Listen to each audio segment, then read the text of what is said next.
Bloomberg Audio Studios. Podcasts, radio, news.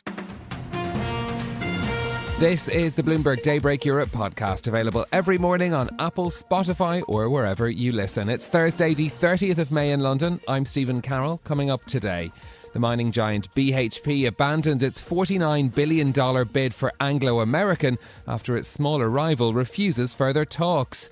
JP-Morgan CEO Jamie Dimon warns there could be hell to pay if private credit sours. Plus, Wall Street firms are buying up family-owned businesses across the globe. The UK's richest plumber tells Bloomberg he regrets his $178 million decision to sell.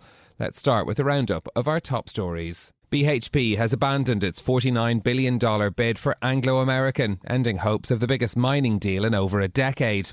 The announcement, less than an hour before a 5 p.m. UK deadline yesterday, marked an abrupt end to the 5-week public battle between two of mining's biggest names. Bloomberg's Clara Ferreira-Marquez says the fact the deal came so close says a lot about the state of the market. BHP has come out and said that it needs copper so badly that it would go ahead with this extremely complex transaction. Of course, now what we need to see is what they do over the next 6 months, and when Anglo comes back into play, what happens then. As Clara Ferreira-Marquez notes, BHP is now blocked from bidding for the smaller copper miner again for 6 months. The acrimonious end to the possible deal will now ratchet up pressure on the Anglo chief executive, Duncan Wanblad, to deliver on an ambitious turnaround plan. Jamie Dimon says he anticipates problems emerging in private credit that could lead to a political backlash. The warning comes as JP-Morgan and other lenders look to make increasing inroads into the $1.7 trillion private credit industry. Speaking during an industry conference, Dimon says he's particularly concerned about the risk to retail clients as they gain access to the booming asset class. They have not been stress tested. Do people really fully understand what I said about interest rates affecting what these things are worth? Do they? And if a little old lady finds out that she can't get her money back, and there may have been disclosure there saying, this money's locked up for 5 years, but you know what? Retail clients tend to circle the block and call their senators and congressmen, and there could be hell to pay. Jamie Dimon's comments come after the CEO wrote in his annual letter to shareholders that the private credit industry has not yet been tested by bad markets. JP Morgan's earmarked more than $10 billion of its own balance sheet for direct lending, while rival Goldman Sachs just announced it's put together $21 billion for private credit wagers. For the first time in its history, the European Central Bank is to fine lenders for missing climate goals. Bloomberg has learned as many as 4 lenders are facing daily financial penalties. The amounts aren't yet finalised and may be symbolic, but could amount to as much as 5% of daily revenue. EU regulations require banks to assess whether they are or will be exposed to material risks from climate change and that they reflect that in their capital reserves. Saudi Arabia is planning an Aramco share sale that could raise more than $10 billion. Bloomberg has learned that Riyadh will take orders from Sunday to next Thursday. Our senior energy reporter Stephen Stapczynski says investors have already expressed an interest.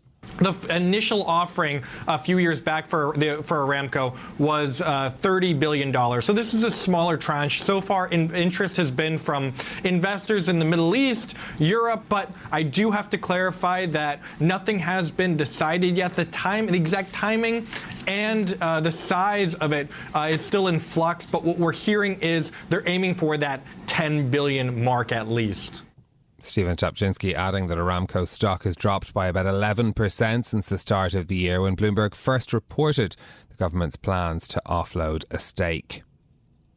China is poised to impose a record fine on accounting giant PwC over its auditing work on the collapsed property giant Evergrande. Sources have told Bloomberg that the company faces a fine of at least $138 million and the suspension of some of its local operations. PwC has been under the spotlight after China's securities regulator launched one of the biggest investigations of alleged financial fraud in its history involving Evergrande. The auditor hasn't responded to Bloomberg requests for comment. And the FBI says it's taken down a massive global army of zombie computer devices. Bloomberg's Ed Baxter has the story. The FBI says the botnet spread across more than 190 countries enabled financial fraud, identity theft, and access to child exploitation materials around the globe. FBI Director Christopher Wray issued a statement saying it included bomb threats and cyber attacks that likely were leading to billions of dollars in victim losses. The botnet was tied to more than 613,000 IP addresses located in the U.S. Law enforcement seized internet equipment, assets, and levied sanctions. Ed Baxter, Bloomberg Radio. Well, in a moment, we'll bring you more on that mega mining deal that's been called off, plus tell you about a British plumbing entrepreneur who's found a spanner in the works of selling his company to private equity. But another story that caught our eye this morning about the galaxy of Elon Musk's companies that are under threat as problems at Tesla spiral. It's today's Bloomberg Big Take report, a fascinating examination of the 6 different companies that Musk runs and the key people around him, many of whom have roles in more than one of the firms. And it unravels some of the crossover among those different companies, from Tesla to SpaceX to the social media site X. Often these companies share resources, but also executives who hop between roles in what are completely different businesses. It's a great insight into how Elon Musk's business world operates, and comes with some great space-themed graphics as well. You'll find it on the Bloomberg website and on the terminal as well. Well, let's return to our top story. BHP walking away from its bid to buy Anglo American. The announcement coming yesterday, bringing to end a 5-week public battle between 2 of mining's biggest names. For more, let's speak to our managing editor for commodities and energy in Asia, Clara Ferreira Marquez. Clara, great to have you with us. Why did BHP then give up on this deal? Well, I think BHP had very little choice. When they kept coming back and Anglo kept rebuffing them, and yesterday, early in the day, they came and laid out their final concessions, especially around the South African assets, which was really the crux. How they managed South Africa was really the crux of the disagreement. At that point, we knew that things were not going well. They had taken things public. They were trying to press Anglo's shareholders, to press the board in turn to agree to an extension in talks with BHP. When Anglo did not agree, BHP had a little option but to either throw money at the problem and walk away, and shareholders today are quite relieved to see that what they did was walk away and take a 6-month break. Well, is this just a break? Could BHP try again when regulations allow in 6 months? That's a really interesting question. I think a lot will depend on Anglo.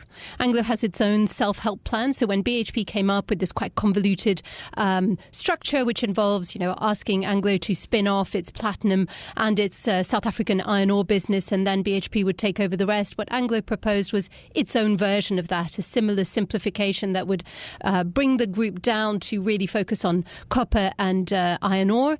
And now what we have to see is whether Anglo can execute that. The pressure really is on CEO Duncan Wanblad. He really has not a very long time. I think it will depend how long shareholders give him. He doesn't have a very long time, and these are very complicated transactions. There is really no natural buyer for assets like De Beers, the big diamond producer, or indeed for platinum. So a tricky one, and it will really depend on how they do. If they manage to do that, then BHP has the option of buying what's left, which ultimately is what they wanted in the first place. Or if they don't succeed, BHP will probably be taking having another go at Anglo at perhaps a lower price. Yeah, that makes it for a very interesting 6 months ahead for Anglo American. What does a future Anglo American look like at this stage? Well, as I say, it will all depend on how much they can carry out themselves. This is something, it's not the first time that Anglo has tried the simplification. Anglo American, the breakup of Anglo American has been a parlour game in the mining industry for years and years. So it's very interesting that we have got to that point. We've also cleared the South African election, which had sort of made the politics of this very difficult to manage. So what they have to do now is find buyers, move those assets along, focus on their prime copper assets and on iron ore, both in South Africa and in Brazil. If they can do that, they will be in pretty good shape. If they can't, they then become a target not only for BHP, but for many others in the sector who are all looking at copper. That would include Rio Tinto and almost certainly Glencore. How much does the experience or watching this BHP attempt to buy Anglo American now, is that going to be a cautionary tale for those who might bid for some of those businesses that Anglo American is trying to spin off? I think it's a slightly different situation. So if you want to buy, for example, the metallurgical coal business that Anglo may sell, or you want to buy the platinum business, you're selling businesses that Anglo has already earmarked. I think the interesting takeaway from the past few weeks. One is the way that the entire mining industry has been focused on this deal. We haven't had a deal of anything close to this scale probably since Glencore took Xstrata, so more than a decade. So it's really been sort of mesmerising the industry. But the interesting thing is how, in the end, BHP walked away. They chose not to throw money at the problem. They also didn't throw any cash at the problem, which is important. That was at the core of some of the worst deals the mining industry did in the last boom. So I think a lot of the lesson that people will take from this is perhaps a newfound restraint. I guess going forward, what we'll need to know is whether that restraint will get them the growth that they need. And perhaps we might need a new generation of CEOs to come in and empire build once again. What happens for BHP now? Is it going to go looking for other acquisition targets? There aren't that many. I mean, that is the problem with copper. The acquisition targets are very few and they are well known in the industry and they are very expensive. That's why these deals don't happen. The pure play copper players are usually inaccessible. So, for example, if you think about Antofagasta, it's a Chilean player. It's owned by a family. The same with First Quantum, owns Copper Panama, which has its own very complicated story. It's really very difficult to identify obvious prey in the sector, which is why BHP was willing to go to all these lengths to get these prize assets in Chile and Peru that Anglo American holds. It does have BHP has plenty of growth options of its own, so it will probably pursue those, so what we would call greenfield, so expanding its own production, exploring and developing those mines, but it's a very slow process. So almost certainly they will be looking at other options, and others, of course, will be looking at Anglo and how this situation develops. I think it's fair to say that copper really will be at the heart of almost every big M&A deal in this sector going forward. Okay, Clara Ferrer-Marquez, Managing Editor for Commodities and Energy in Asia. Thanks so much for joining us this morning and talking us through all the complicated aspects of that deal falling apart. Well, let's turn to a different story now here in the UK. When Charlie Mullins sold Pimlico Plumbers to Neighbourly in 2021, he became the latest in a string of entrepreneurs to sell their home or their plumbing or home services firms to private equity. Now, PE firms have bought thousands of small outfits across the US, $31 billion of deals since 2014. But Mullins, who himself is a divisive character, now regrets his decision. He thinks the new owners have destroyed Pimlico Plumbers, focusing on cost cutting and profits instead of customers. And he's now setting up a new business called We Fix. Our UK business reporter Sabah Meddings joins us now for more on the story. Sabah, good morning. What has Good morning. KKR, one of the biggest private equity firms in the world, got to do then with the UK's richest plumber?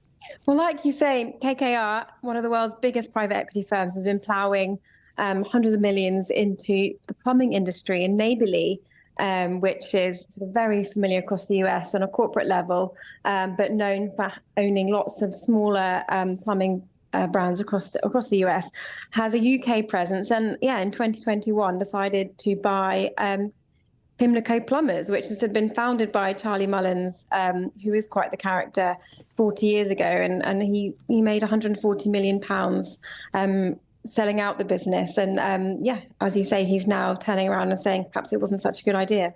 Now, as you mentioned, Charlie Mullins, using that wonderful euphemism, quite the character, very well known for his views on a whole variety of subjects in the UK. Pimlico, though, a very recognisable brand across London too. Why so? Well, I mean, you might have spotted the vans if you've been around London. They've all got these personalised number plates, things like Bog One Drain, I think one of the first ones were. So they're sort of, he does like to have a bit of fun with it. But yeah, there's the blue vans across London. They're all the plumbers. His kind of mission when he set up the business, that they would all be smart, they're all in uniform, and also clearly charging slightly more than all the competitors. What is it then about these sorts of businesses that private equity firms find so appealing? If you think about the plumbing industry, it's kind of set up by largely entrepreneurs. They might be sole traders, and then perhaps some of them will be slightly larger businesses led by families. They've got great brand value, loyal customers if they have a good experience. If you want to enter the home services market, which, as we know how expensive getting a plumber at short notices can be quite profitable, what better way to enter with an already an established brand? And at the same time, it is a growing industry. I mean, there's been sort of millennials entering the home ownership during the pandemic. People were spending money on their houses as well. So it has been, a really hot area for private equity to get into. Charlie Mullins says he now thinks the sale was a mistake of Pimlico Plumbers. Why is that? Well, he says that they're running it the American way, and that's not the way that you should run a British company. He says that there's less personalisation now. People are not getting their favourite plumber anymore because perhaps they haven't got the same experienced staff that they had. He also says he's heard from customers who are complaining about the customer experience. But we should say that there's a huge amount of self-interest here because Mullins's non-compete deal runs out in September, and he is starting again with a direct competitor to Pimlico. But, if we take his word for it, he believes that KKR neighbourly is not running the business the way it should be. This is Bloomberg Daybreak Europe, your morning brief on the stories making news from London to Wall Street and beyond. Look for us on your podcast feed every morning on Apple, Spotify and anywhere else you get your podcasts. You can also listen live each morning on London DAB Radio, the Bloomberg Business app and Bloomberg.com. Our flagship New York station is also available on your Amazon Alexa devices. Just say, Alexa, play Bloomberg 1130. I'm Caroline Hepker. And I'm Stephen Carroll. Join us again tomorrow morning for all the news you need to start your day, right here on Bloomberg Daybreak Europe.